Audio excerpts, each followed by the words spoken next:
روحانی بیماریوں میں ایک بہت ہی خطرناک، ہولناک، ہیبت ناک اور مہلک ترین بیماری حسد کی بیماری۔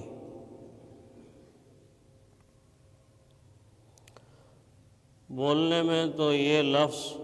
بہت چھوٹا سا ہے، 3 حروف پر مشتمل ہے، مگر اس لفظ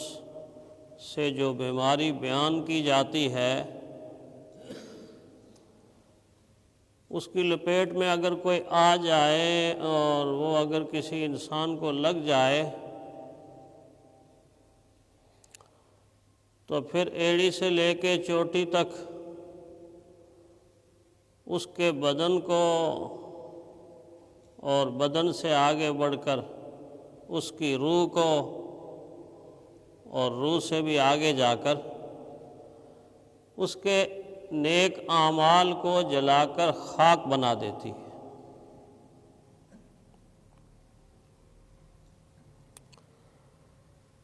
عجیب اتفاق یہ ہے کہ یہ اتنی بری بیماری ہے کہ اس ماحول میں اس بیماری نے جنم لیا کہ جہاں گناہ کا تصور بھی نہیں ہے۔ جنت کا ماحول ہے، فرشتوں کا ماحول ہے، ساری انسانیت کے والد، ساری انسانیت کے دادا حضرت آدم علیہ السلام کی پیدائش کا وقت ہے۔ حضرت آدم علیہ السلام کو اللہ وجود بخش رہے ہیں، اور اس موقع پر اس بیماری کی ابتدا ایک ایسی شخصیت سے ہوئی جو اس بیماری کے لگنے سے پہلے عابدین میں، صالحین میں، متقین میں اور ہر طرح کی عبادت میں اتنی اونچی سطح پر فائز تھی کہ اللہ تعالیٰ نے اس کو جنات کی صفوں سے بلند کر کے فرشتوں کی صفوں میں داخل کر دیا۔ لیکن سال ہا سال کی عبادت، سال ہا سال کی ریاضت، سال ہا سال کی بندگی، سال ہا سال کے سجدے، سال ہا سال اللہ کو یاد کرنا اور اللہ کا ذکر کرنا، جب اس بیماری نے جنم لیا تو اس بیماری نے اس ساری عبادات اور ریاضت، زہد اور تقوی سب پر پانی پھیر دیا، سب کو جلا کے راکھ بنا دیا۔ یہ ایسے ہے کہ کوئی دیہاتی انسان اپنی کمائی کے لیے جنگل سے لکڑیاں روزانہ لاتا رہے، جمع کرتا رہے، لاتا رہے، جمع کرتا رہے، کہ ایک نہ ایک وقت آئے گا کہ بہت ساری لکڑیاں جمع ہو جائیں گی اور میں ان کو فروخت کر کے آسودہ حال ہو جاؤں گا۔ لیکن آنن فانن ایک دن ایسا ہو کہ اس لکڑیوں کے ٹال میں اور انبار میں ایک چنگاری سلگ جائے اور وہ چنگاری اس پورے کے پورے گودام کو، لکڑیوں کے اس انبار کو ایک سرے سے لے کے دوسرے سرے تک جلا کر راکھ بنا دے۔ کتنا بڑا نقصان ہوا اس کا، کتنا بڑا نقصان ہوا اس کا کہ سال ہا سال کی جمع پونجی ساری کی ساری جل کر راکھ ہو گئی۔ ایسے بیسیوں نہیں سینکڑوں نقصان دنیا میں ہوتے ہیں، ہم اخبارات میں پڑھتے ہیں، ہمارے سامنے آتے ہیں کہ ساری پونجی انسان کی جل کر راکھ ہو جاتی ہے۔ لیکن اس سے بھی زیادہ قابل رحم وہ شخص ہے کہ جس کا نقصان اتنا ہو جائے کہ اگر اس نقصان سے وہ واپس نہ آئے تو آخرت کے اندر اس نقصان کا وہ کبھی ازالہ ہی نہ کر سکے۔ یہ لکڑیوں والا جس کا دنیا کا نقصان ہوا، ہو سکتا ہے کہ اللہ تعالیٰ مستقبل میں اس کو زندگی دے، صحت دے، سلامتی دے، طاقت دے، تو یہ اپنے اس نقصان کو دوبارہ پورا کر لے، دوبارہ کام کر لے۔ لیکن حسد کی آگ جب جلانا شروع کرتی ہے، ایسا جلتا ہے، ایسا جلتا ہے انسان، اس کے تن بدن میں ایسی آگ لگتی ہے کہ پاؤں جلتے ہیں، ہاتھ جلتے ہیں، آنکھیں جلتی ہیں، دل جلتا ہے، دماغ جلتا ہے، پورے کا پورا وجود جلتا ہے، روح جلتی ہے، اور اس سے آگے لپک کر یہ آگ اس کی نمازوں تک پہنچتی ہے، نمازوں کو جلا رہی ہے، روزوں تک پہنچتی ہے، روزے کو جلا رہی ہے، حج تک پہنچتی ہے، حج کو جلا رہی ہے، صدقہ اور خیرات جو اس نے کیے ہوئے ہیں ان کو جلا رہی ہے، اس کے سارے اعمال کو جلا کر خاک بنا دیتی ہے۔ یہ بات پیارے پیغمبر صلی اللہ علیہ وسلم نے فرمائی۔ فرمایا ایاکم والحسد فإن الحسد یأکل الحسنات کما تأکل النار الحطب۔ لوگو تم حسد کی برائی سے، حسد کی آگ سے، حسد کی نحوست سے، حسد کے نقصان سے بچو۔ یہ انسان کی نیکیوں کو ایسے کھا جاتی ہے کہ جیسے آگ لکڑی کو کھا جاتی ہے۔ میں عرض کر رہا تھا کہ دیکھ لیجئے شیطان کے دل کے اندر حسد پیدا ہوا، یہ کیوں اعلیٰ ہیں، میں کیوں ادنا ہوں، یہ کیوں آگے چلے گئے، میں کیوں پیچھے رہ گیا، ان کو فوقیت کیوں ملی، ان کو برتری کیوں مل گئی، ان کو زمین کی خلافت کیوں مل گئی، یہ اتنے مقربین میں شامل کیوں ہوئے، میں کیوں نہیں ہوں، جو ان کو ملا ہے وہ مجھ کو ملنا چاہیے تھا۔ بس آسمانی دنیا میں، بالائی دنیا میں، اس ماحول کے اندر سب سے پہلا گناہ جو شروع ہوا وہ حسد سے شروع ہوا۔ گناہ کی ابتدا وہاں سے ہوئی۔ آپ اس کی نحوست کا اندازہ یہ لگائیں کہ اس گناہ کے مرتکب، اس ابلیس اور اس شیطان کو اس وقت سے لے کے آج تک لوگ ملعون کہتے ہیں، قیامت تک ملعون ہی کہتے رہے، ہمیشہ کا مردود ٹھہرا، اللہ کا نافرمان اور باغی ٹھہرا،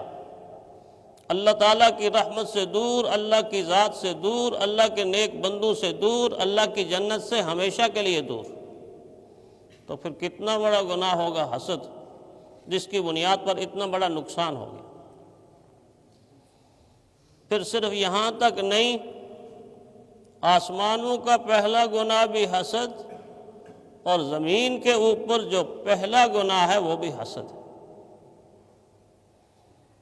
شیطان کے دل کے اندر جو حسد کی آگ بھڑکی تو اس حسد کی آگ کا شکار آدم علیہ السلام کے 2 بیٹوں کو کر دیا۔ پہلا شکار حضرت آدم علیہ السلام، زمین پر آنے کے بعد، بات کتنی سی تھی، معمولی سی بات، آدم علیہ السلام کے دونوں بیٹوں کے درمیان بات بالکل معمولی سی لگتی ہے۔ اذ قربا قربانا فتقبل من احدهما ولم يتقبل من الاخر، بات تو بس اتنی سی تھی، ایک نے قربانی کی، اس کی قربانی کو اللہ تعالیٰ نے قبول کر لی۔ اس وقت قربانی کی قبولیت دنیا ہی کے اندر معلوم ہو جاتی تھی کہ یہ قبول ہو گئی، آسمان سے آگ آ کر اس کو کھا جاتی تھی۔ جب آگ کھا جاتی تھی تو کہا جاتا تھا یہ قربانی قبول ہو گئی، پڑی خراب ہو گئی، پرندے نوچ گئے، ضائع ہو گئی تو کہا جائے اس کی قربانی قبول نہیں۔ بس اتنی سی بات ہوئی، اور اتنی سی بات پر قابیل کے دل کے اندر اتنا حسد ابھرا، اتنا حسد جاگا کہ اپنے حقیقی بھائی کو کہہ رہا ہے تیری قربانی قبول کیوں ہو گئی؟ لَأَقْتُلَنَّكَ، میں تجھے چھوڑوں گا نہیں، میں تجھے چھوڑوں گا۔ حضرت حابیل نے اس کو سمجھایا بھی کہ تو اصل بات کی طرف آ، اس بات پر سوچتا نہیں کہ قربانی قبول کیوں نہیں ہوئی، تو اس بات پر سوچتا ہے کہ میری قربانی قبول کیوں ہو گئی،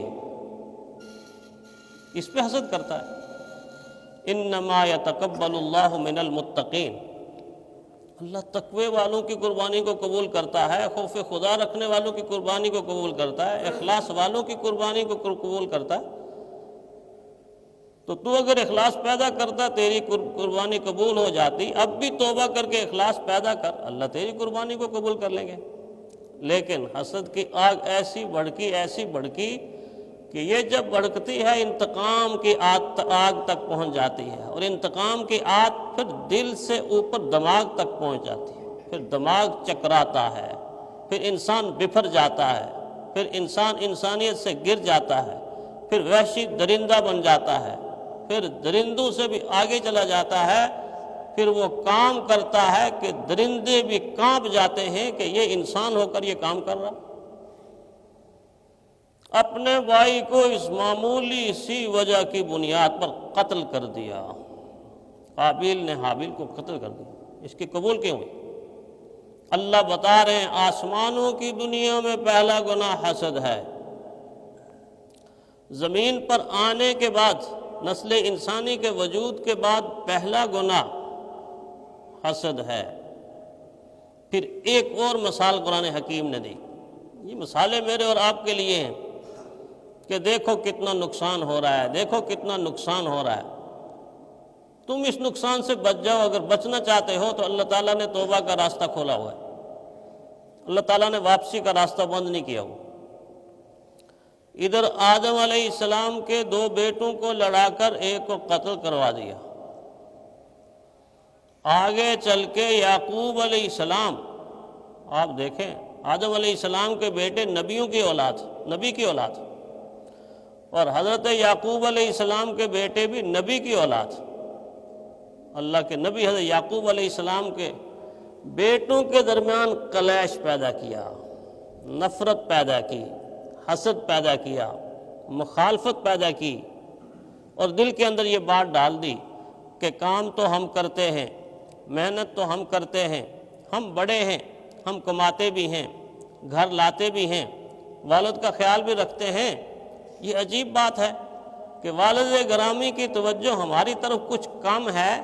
اور یوسف کی طرف زیادہ ہے حالانکہ یوسف کی طرف زیادہ نہیں تھی، توجہ ان کی طرف بھی تھی، لیکن ان کی توجہ اب ان کی عمر کے ساتھ ساتھ ان کو محسوس ہو رہا ہے کہ کم ہو گئی۔ جس طرح ایک ماں اپنے بیٹے کو جب دودھ چھڑاتی ہے، بیٹا بڑا ہوتا بڑا، اس کے مقابلے میں جب چھوٹا اس کا بھائی ہے،